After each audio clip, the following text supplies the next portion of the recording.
Hey, in this tutorial I'm going to show you how to paint this 1/35 scale resin figure. It took me about an hour to paint. The figure is from a website called live-resin.com, and I'll leave a link in the description of where I bought it. Here you can see the figure in a diorama that I built, so you can get an idea of what the final product will look like.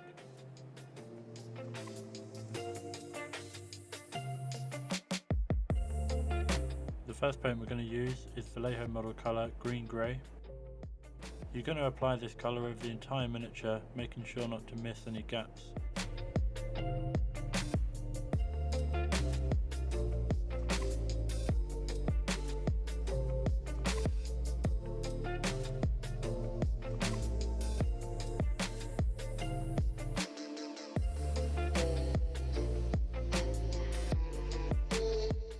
Next we're going to use Citadel Layer Strachan Green and apply this in big patches all over, wrapping around limbs where possible. The larger the areas you paint here, the greener the final camo will be.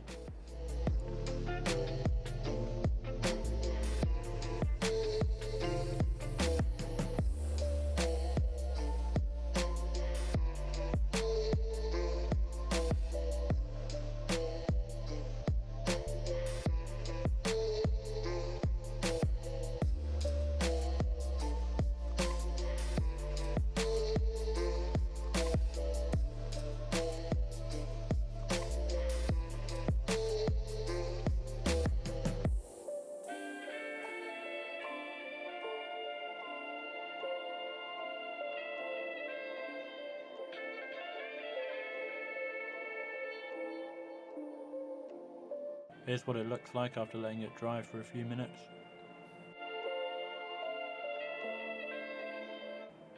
Next we're going to use Citadel Base Warg Flesh, and in this step we're going to use the smallest brush that you have available.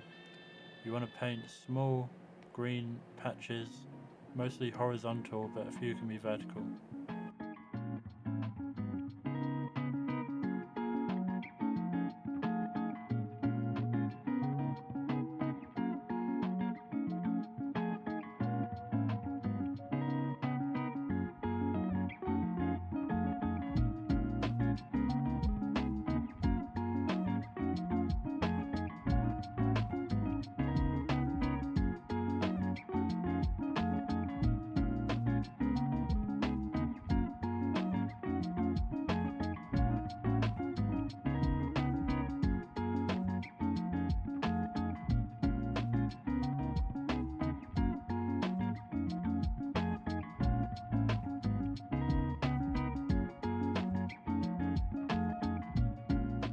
And here's the result of that stage. If you're worried you've painted too many, then you'll be able to cover them up in the next step.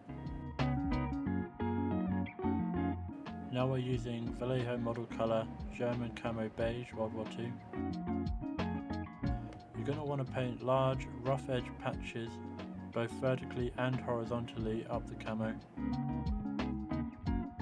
The more you paint in this stage will affect how brown the final camo comes out.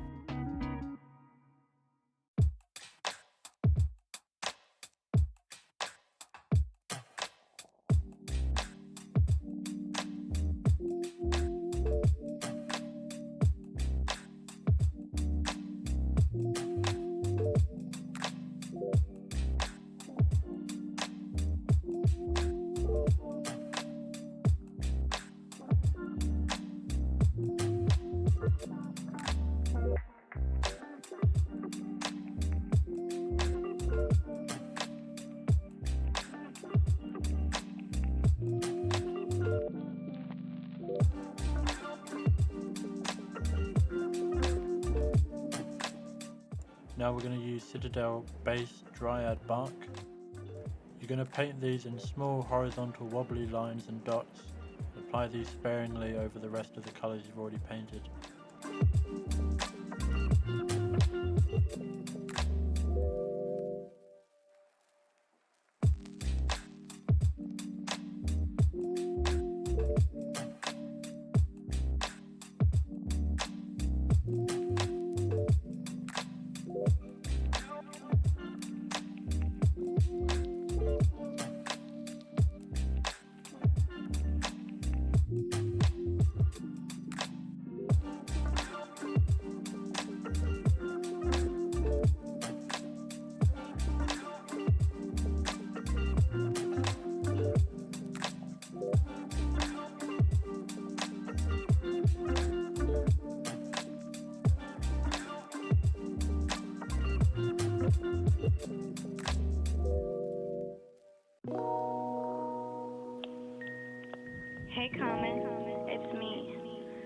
I've been thinking about you lately. I missed you. Call me back. Now we're going to use Citadel Layer Pallid Witch Flesh, and you're going to want to thin this down with a lot of water and use a small brush.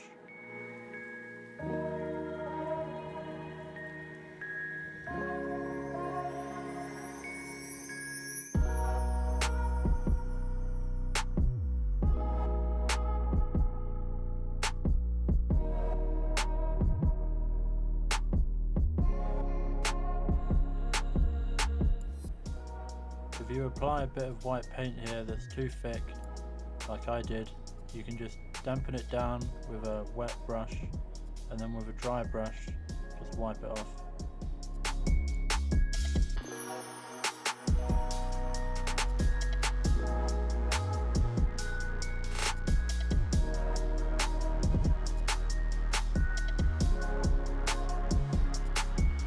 Here's the result of that step.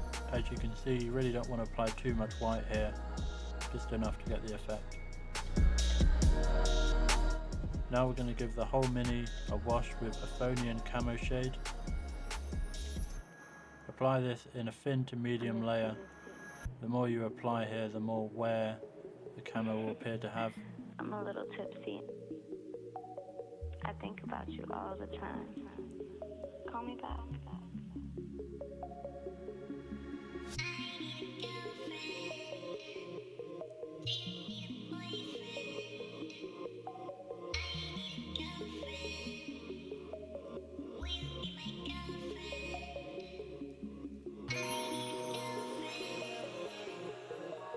Now moving on to the details. For the goggles, I'm using Tamiya Clear Orange X26, and I'm applying a blob and just moving it around into the recesses of the goggles.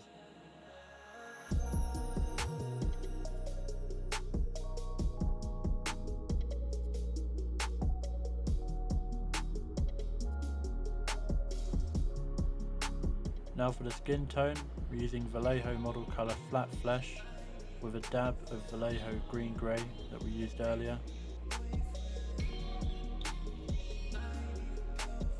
This step can be quite tedious, just make sure you take your time with a really small brush and get all the details. Don't worry too much about paint overflowing onto the straps of the helmet, we can tidy that up in the next step.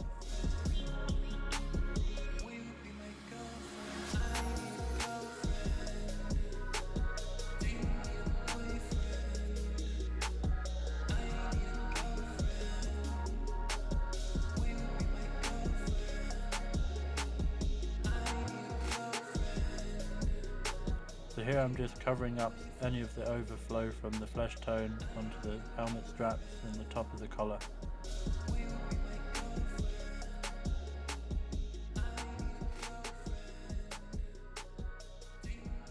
Now we're going to use German Camo Beige and Green Grey for details such as the knee pads and the gloves.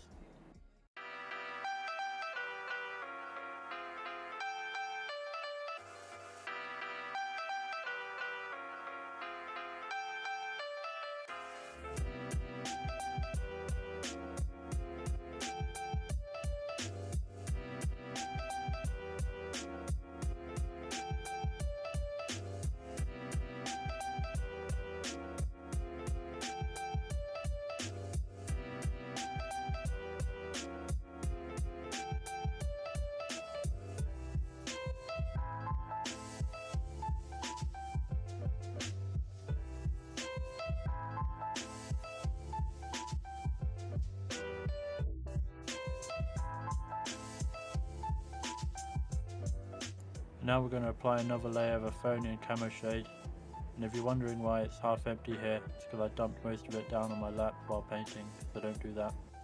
Here's an M249 saw that the soldier's going to be holding that I painted earlier, and once that's stuck on with super glue, we're going to spray everything with Alclad 2 Clear Coat Flat.